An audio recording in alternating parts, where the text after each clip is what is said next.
Hey guys, what's up? Jules here for WhatCulture.com, joined as ever by the Millman to the Gilman, Ash Millman, Hello. who has returned from her jaunt down to Wolverhampton, where she lives with her fit-ass mother, Wendy, and her dad as well.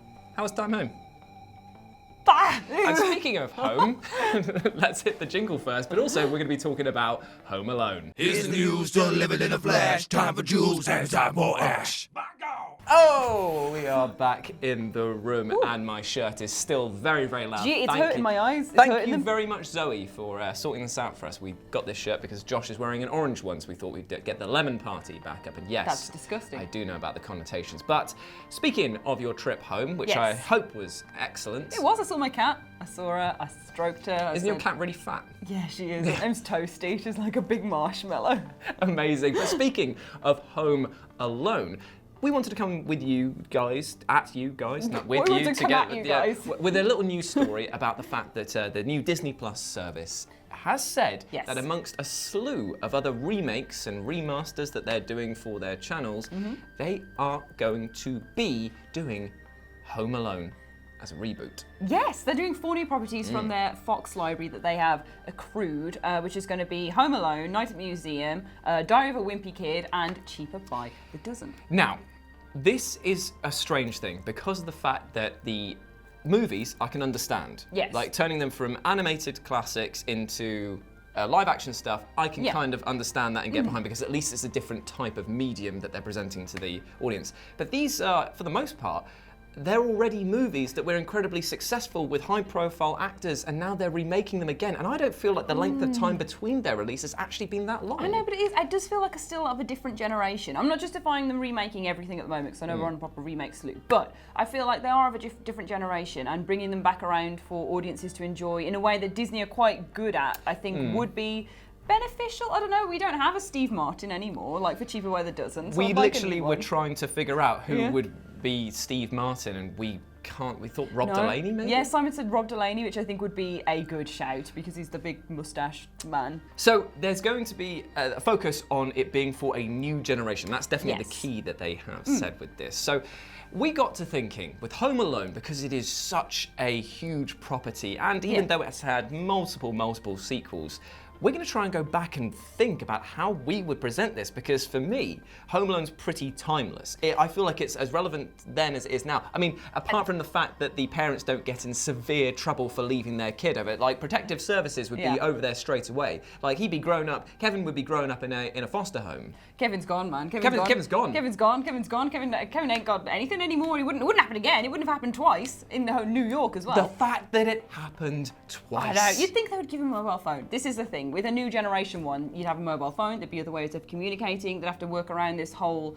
thing about... That's a great point. This whole tech bubble thing Yeah. completely burst the moment that it's kind of like, oh, our son's gone or daughter's gone missing, because we don't know if Yeah. it's going to be recast as a girl this time around. Just be like, oh, they've gone missing. Yeah. Let's just phone them then. Yeah, phone the neighbour, be like, can you check on my child? You know, something like that. I don't know. Phone your family back home. I know that the family goes on holiday, and I know the neighbours are on holiday, but still, there's other people you can ring. You could just ring plenty of other people on your mobile phone, but mostly just your kid, yeah. I mean, the only thing that I really care about, I know this is just semantics, the only thing I really care about is the fact that they still absolutely punish the Wet Bandits. As in, like, I want every accident that happens to them to just be like, they'd be dead in Fatal. real life. They Fatal. would be dead in Yeah. real life, because the first film was pretty brutal. The second one, the stuff that happened to Marv, he turned into a goddamn skeleton at one point when he got electrocuted. Yeah, look, that's what happens if you mess with Kevin, you know, like... Kevin's a sociopath. Macaulay like- Culkin's got it in for these guys, but no,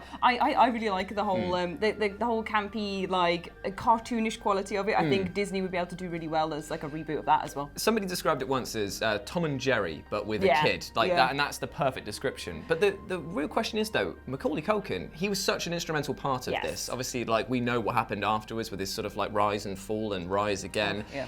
What role could he play within this? Because it would be great to get him having a reference part. Yeah. And I thought that a lot of people are suggesting that he should be like the villain or something, but I don't think that's right. I feel like that's inverting his character too much. He should be the scary shovel man. I think he should be the guy, the cashier who sells him the toothbrush. Oh yeah. Like, that's who I think he should back be. here. Yeah. Oh, you goddamn kid. Like, that's what it should be, just like a proper little one. I don't think he should be like a big integral part, but like him just as a reference, or him walking past being like, oh, that happened to me once. Yeah, lol. yeah, he like bumped into him and be like, whoa, slow down, kid. Yeah. Mug for the camera. Whoa, it's Macaulay Culkin. Hey, what up? I'm Macaulay. I don't know what I don't know. That's not at all what he sounds or acts like at all. He seems like a really nice guy as well. Oh yeah, I think he is. Who else would we cast though? The Wet Bandits are again a huge part. Who would we cast? Wet Bandits was suggested as Danny McBride and James Franco from our upper echelons, which I think is a choice, like a good choice. It's big toke, that is.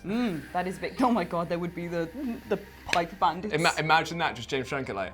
I'm gonna get you, kid. So, I burnt my hand on the doorknob. Yeah, literally. Yeah, that would be good. Danny McBride would be excellent as a kind of like a tough guy because he plays a fantastic. He's got a fantastic ability to be at once scary and an absolute doofus. Yeah, oh my god, him in Hot Rod when he's beating the crap out of that guy after the whiskey thing. Yeah. I go to church every goddamn Sunday. But yeah, that or like repeatedly the whole way through would be fantastic. Also, if they're going to do anything, because I know we do lots of gender swaps, everything at the moment.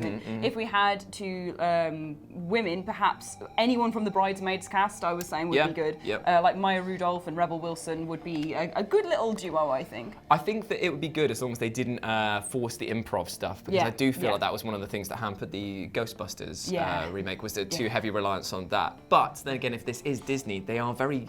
Like, a lot of people would actually almost criticise them by just saying they tell their stories really well, but the problem is that they don't actually really add anything new to it. A lot of people said that The Lion King, Jungle Book, Beauty and the Beast, they didn't really add much new stuff into it. Yeah. But that's also a good sign in this case, because if it's going to be the same film, again, that's good. It was a good messing film. with the classic in it. It's stirring up the pot on a classic, so you've got to either take it and be really respectful with it and offer up a repackaged, reshot thing for audiences to go, oh yes, okay, well this is it. But when it's a live action one, I think you need to update, like the Chucky film. The new Child's Play film is the best example of taking something that was born, obviously that was like the 80s, and then taking it, dropping it in 2019 and giving it a technological edge and updating it for an audience that would understand it in this context. So if they do that, I would be much more down for that than a straight reshot classic again. I am walking with trepidation towards this one because I also would like to see a new Home Alone effectively, but I don't want it to be so tech focused that it will just be, to me at the moment that they add in like tons of like, oh, I've got this